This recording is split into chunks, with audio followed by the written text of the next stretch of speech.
Nationwide industrial action averted as federal government suspends electricity tariff hike. Borno Governor Babagana Zulum's convoy ambushed twice in as many days, 30 killed.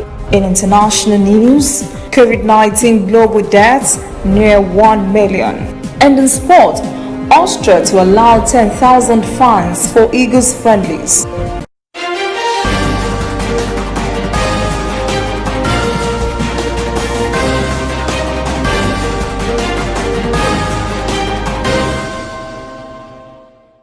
This is ANN News.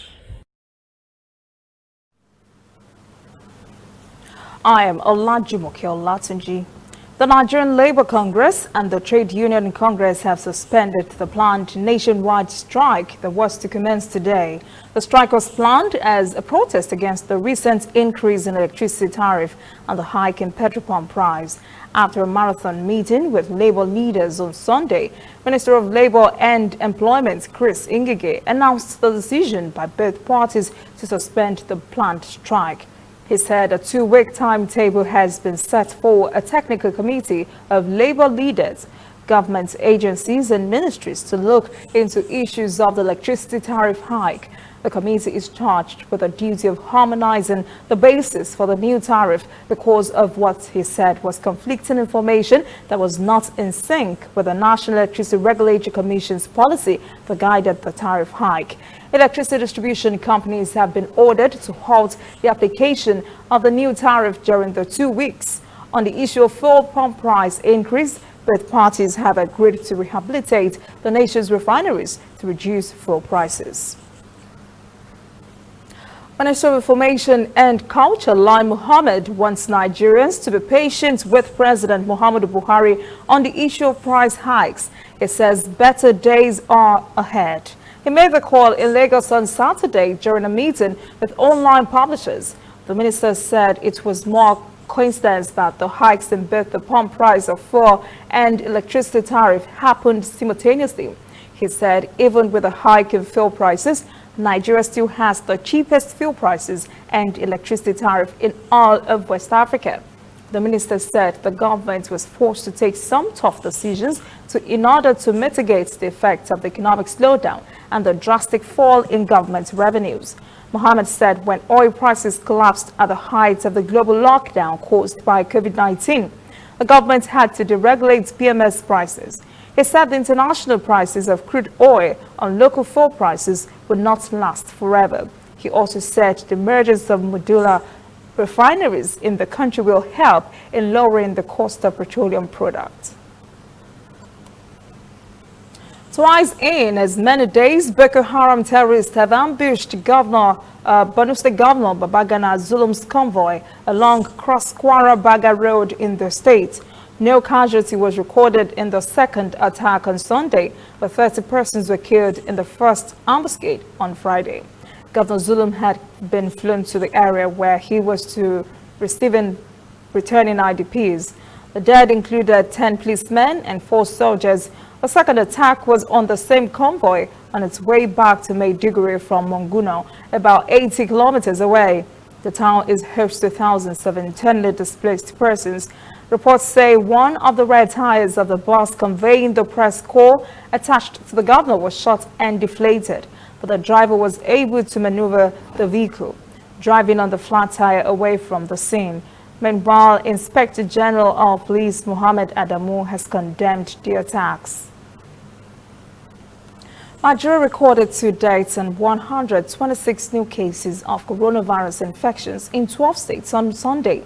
Nigeria Center for Disease Control reports more than 50,000 samples have been tested by the agency since the outbreak of the pandemic in February. The new cases bring to 58,324 the total tally of infections in the country. NCDC also confirmed 72 patients have recovered and are now discharged in the last 24 hours. The Federal Capital Territory tops the chart with 30 new cases of the virus, followed in double digits by Lagos, Rivers, and Ogun. 8 other states recorded cases in single digits. NCDC says testing at any laboratory in its network is free. The Rivers State government is not joking around with the enforcement of COVID-19 protocols and barriers. It has announced a fine of 100 million naira for violators. State Commissioner for Health, Dr. Prince Chike, said in a statement on Saturday the decision to impose the fine on violators was taken at the State Executive Council meeting in Port Harcourt. He said a directive has gone out to chairmen of local government councils in the state to ensure full compliance with the protocols in their various localities. Chike said the government stipulation still stands, forbidding more than 50 persons from attending barriers in the state. Coming up, African stories. Sudan holds national conference to find solutions to economic crisis. And later, international news. COVID-19 global deaths near 1 million.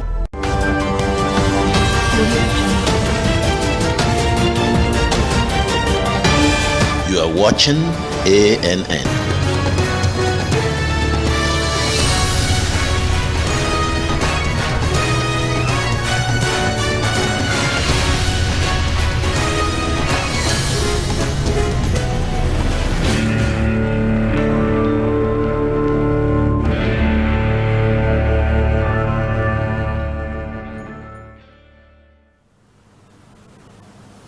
Welcome back. This is ANN News. The Sudanese National Economic Conference, aimed at finding solutions to the country's economic crisis, began in the capital, Khartoum, on Saturday. In attendance was the chairman of the Sovereignty Council, Lieutenant General Abdel Fattah al-Burhan, Prime Minister Abdullah Hamdok, and a large number of economic experts. The open session, Lieutenant General al-Burhan called for developing a long-term strategic vision to address the economic crisis and a commitment to the optimal use of resources, economic reform, and anti-corruption requirements. He also said the economic deterioration in the country has now reached its climax, and an effective treatment for the economic crisis must now be found. One of the sectors in Egypt terribly affected by the COVID-19 pandemic is springing back to life. The country's theaters are curtaining up as art activities resume in the country, and enthusiasts could not be more pleased. Correspondent Adil El Marouki reports from Cairo. Members of the Psychopath Theatre Group are rehearsing for their first performance since the COVID-19 pandemic hit Egypt in March. We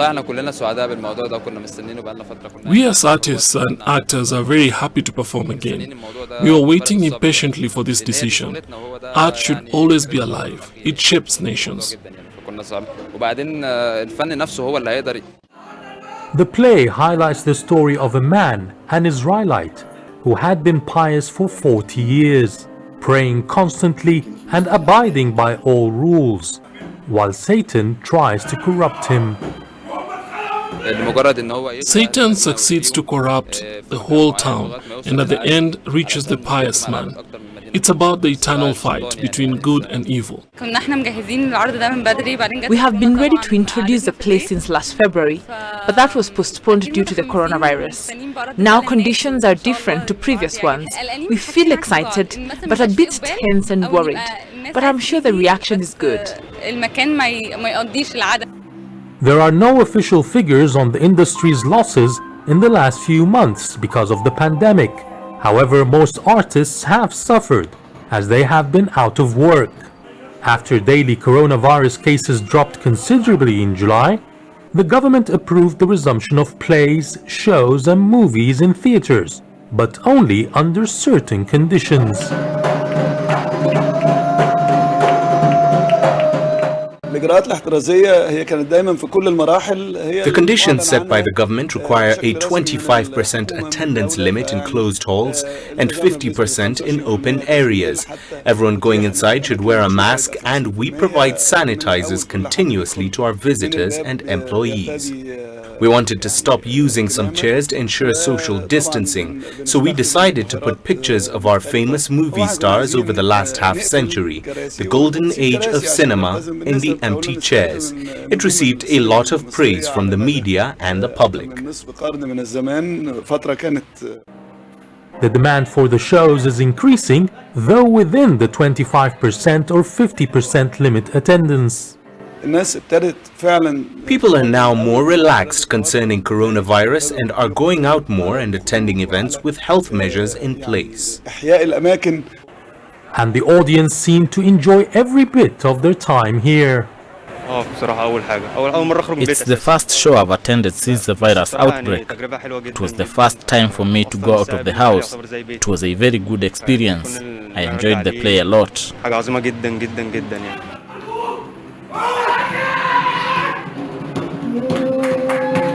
I've gone to a couple of movies, but this is the first play I attended since the pandemic started. The play was really good, and I'm also happy with the health measures I see here. Egypt is known as the cultural hub of the Arab world. The lack of creative activities in Egypt because of COVID-19 related restrictions has left a void across the region. Reopening theaters and cinemas and allowing musical events and shows has infused a charge of positive energy into the community after months of lockdown.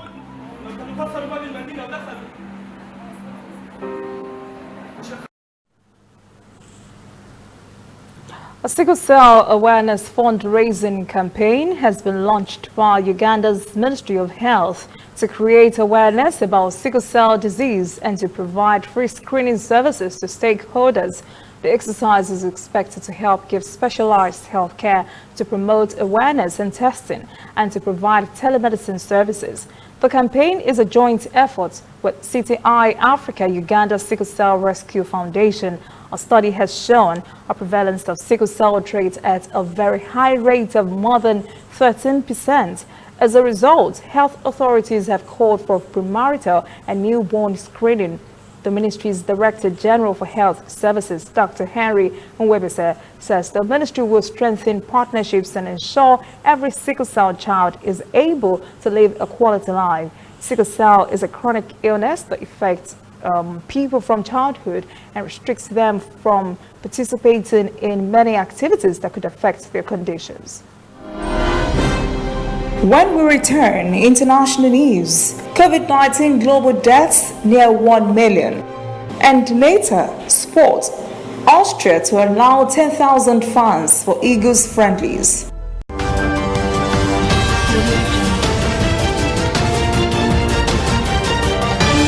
You are watching ANN. Somewhere in the world, every second of the day, news is happening. And of course, Nigeria is bustling with news day and night. That is why ANN doesn't sleep. Our eyes are peeled, wide open, so no story escapes our radar. We stay abreast of world events and happenings at home. We keep you up to the minute in the world of sports. We give you information to stay on top of your investments and all the hard facts you need to navigate your day. If you miss us on air, you can keep up to date on our website and on our social media platforms, Twitter, Instagram, and Facebook at ANN Africa TV. We are ANN, African News Network. We do news right in a truly African spirit. Welcome back. This is ANN News. Global COVID-19 deaths are now almost 1 million. Johns Hopkins University in the United States says the US, Brazil, and India account for almost half of the fatalities. Alan Lopez, who is laureate professor and director of the University of Melbourne's Global Burden of Diseases Group, indicates actual fatalities from the worst pandemic in a century may be closer to 1.8 million. Current number of cases worldwide stands at more than 33 million. In Spain, 1 million Madrid residents have now been placed under partial lockdown as a move to slow the spread of new infections in the region. India has reported 6 million COVID-19 cases as it surged closer to the United States as the most infected nation. 6 in 10 Swiss voters have rejected a proposal to end an accord with the European Union allowing free movement of people. Switzerland is not an EU member, but it has a series of interdependent treaties with Brussels, which gives it access to Europe's free trade area. The move to rein in immigration was proposed by the Swiss People's Party, but opposed by the government. A similar initiative to introduce quotas on immigrants from the EU to Switzerland narrowly passed in a 2014 referendum, damaging Swiss-EU relations. The Swiss are given a direct say in their own affairs under the country's system of direct democracy. They are regularly invited to vote on various issues in national or regional referendums. Supporters of the anti-free movement's plan says it would allow Switzerland to control its borders and select only the immigrants it wants. Opponents argue it will plunge a healthy economy into recession at an uncertain time and deprive hundreds of thousands of Swiss citizens of their freedom to live and work across Europe. New York Times has obtained a copy of President Donald Trump's federal income tax and has revealed the president paid just $750 in taxes in 2016, the year he ran for the U.S. presidency, and the same amount during his first year in office. The newspaper also reports Trump paid no income taxes at all in 10 of the previous 15 years. Trump has faced and is still facing legal challenges for refusing to share documents concerning his fortune and business dealings. He is the first president since the 1970s who has refused to make his tax returns public. Even though making tax returns public is not legally required of presidential candidates or presidents, those who occupy the White House have always showed their tax returns in an act of transparency. Trump says the Times reports was fake news. The newspaper says the information carried in the story was provided by sources with legal access to it. Power will be shut off for 65,000 Northern California electric customers in 16 counties to prevent the spread of wildfires that have engulfed areas of the state on Sunday. Wind-driven wildfires erupted in the heart of the state's Napa Valley wine country and spread across more than 1,000 acres, forcing evacuation of several hundred homes and a hospital. Correspondent Eddie Stevenson reports. These workers are salvaging grapes that can still make good wine as they miss the harvest season by several weeks. This year, the biggest issue between the heat wave and the fires, and then you throw in the COVID issue, was we have a significant decrease in production this year. Todd Hickman runs this family-owned vineyard for over 20 years, striving to make quality wine, but he's constantly having to adapt to the changing climate conditions. So yeah, the heat is definitely an issue. It's been getting hotter and hotter every year. So one of the tools obviously is to add more water, give the grape more water, keep the soil wetter. So that's going to help the grape. But the biggest push is I'm changing the varietals that I'm growing. In many parts of Northern California, this year's grape harvest season was delayed, initially because of the heat waves, but in some regions like this one, they saw yet another delay because of the wildfires and evacuation orders. In this vineyard alone, the owner says he lost at least 50% of the crops. And in wildfire zones, the smoke ash falling on the grapes could give a smoke taint to the wine they yield. The smoke was low and there was lots of ash and you could actually see the ash on the grapes. You know, that's a whole nother issue. Then, you know, definitely I could see how there could be some taste and some issues with that. With a distillery located adjacent to the harvest site, it's a small field to flask production. The bigger part of their business relies on agritourism, which has gone down significantly.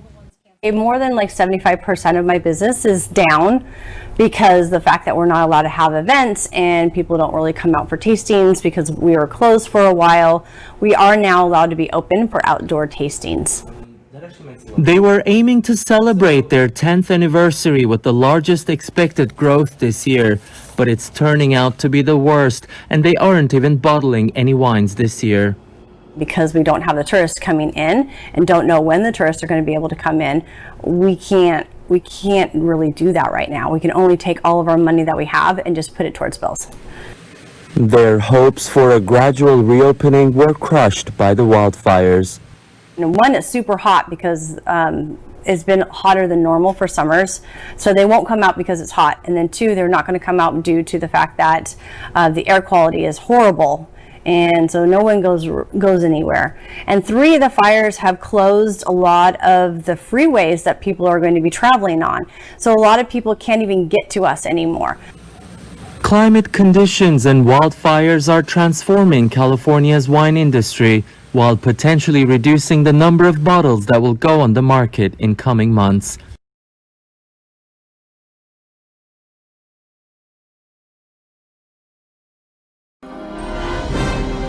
Up next, sport.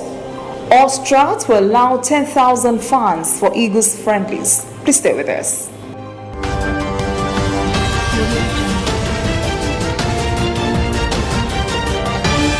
You are watching ANN. We are on the road every day, canvassing throughout Africa for news you really need. We follow the story everywhere, from every corner of Nigeria to the wide African expanse. We bring you what's making headlines. We connect you with news you can use. ANN, African News Network, in a truly African spirit. Whether in your house, at your office, on your phone or online, we are there. We have the facts behind the headlines. We cut to the chase with the news you really need. We cover every angle. We are the bigger, better news network. We are African News Network. ANN. Watch ANN News on MITV from a truly African spirit.